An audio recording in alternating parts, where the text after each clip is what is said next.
1 Samuel chapter 15, verse 1. One day Samuel said to Saul, "It was the Lord who told me to anoint you as king of his people, Israel. Now listen to this message from the Lord." Verse 2. This is what the Lord of heaven's army has declared.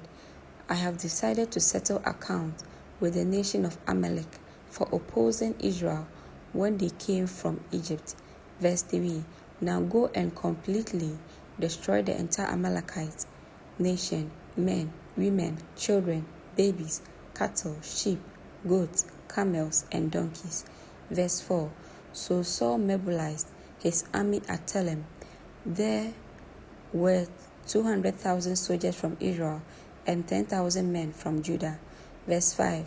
Then Saul and his army went to a town of the Amalekites and lay in wait in the valley.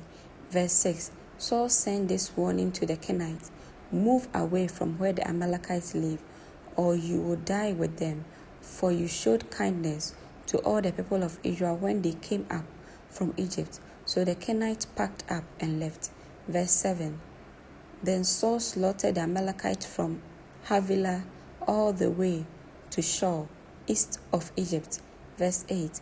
He captured Agag, the Amalekite king, but completely destroyed everyone else. Verse 9.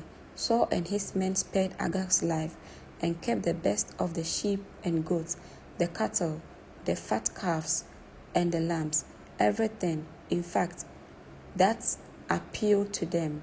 They destroyed only what was worthless or of poor quality. Verse 10. Then the Lord said to Samuel, verse 11, I am sorry that I ever made Saul king, for he has not been loyal to me and has refused to obey my command. Samuel was so deeply moved when he heard this that he cried out to the Lord all night. Verse 12. Early the next morning, Samuel went to find Saul. Someone told him Saul went to the town of Carmel to set up a monument for himself.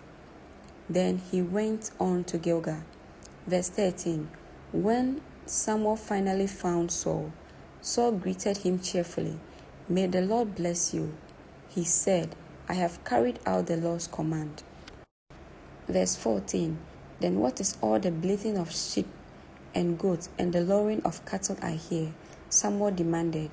Verse 15. It's true that the army spared the best of the sheep, goats, and cattle, Saul admitted, but they are going to sacrifice them to the Lord your God. We have destroyed everything else. Verse 16. Then Samuel said to Saul, "Stop, listen to what the Lord told me last night." "What did he tell you?" Saul asked. Verse 17. And Samuel told him, "Although you may think little of yourself, are you not the leader of the tribe of Israel?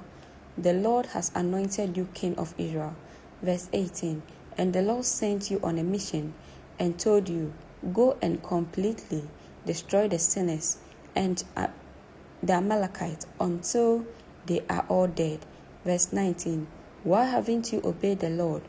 Why did you rush for the plunder and do what was evil in the Lord's sight? Verse 20. But I did obey the Lord, Saul insisted. I carried out the mission he gave me.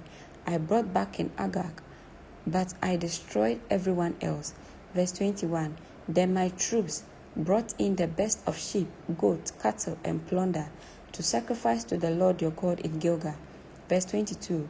But Samuel replied, "What is more pleasing to the Lord, your burnt offerings and sacrifices, or your obedience to his voice? Listen, obedience is better than sacrifice, and submission is better than offering the fat of rams." Verse 23.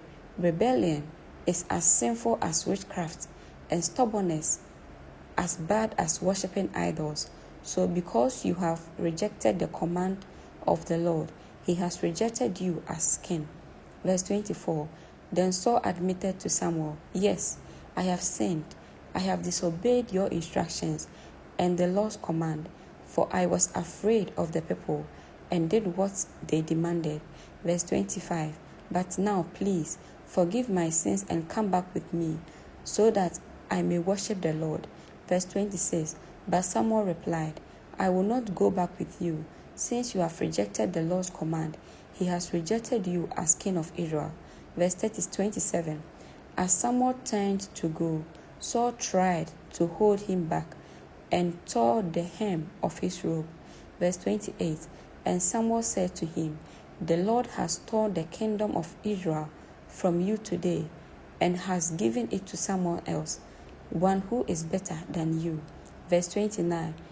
And he who is the glory of Israel will not lie, nor will he change his mind, for he is not human, that he should change his mind. Verse 30.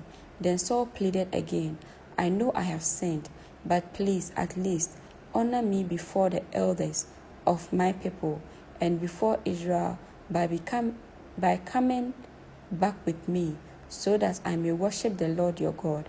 Verse 31. So Samuel finally agreed and went back with him, and Saul worshipped the Lord. Verse 32. Then Samuel said, Bring King Agag to me. Agag arrived full of hope, for he thought, Surely the worst is over, and I have been spared. Verse 33. But Samuel said, As your sword has killed the son of many mothers, now your mother will be childless. And Samuel cut Agag to pieces before the Lord at Gilgal. Verse 34. And Samuel went home to Ramah, and Saul returned to his house at Gibeah of Saul. Verse 35. Samuel never went to meet Saul again, but he mourned constantly for him, and the Lord was sorry he had ever made Saul king of Israel. Amen.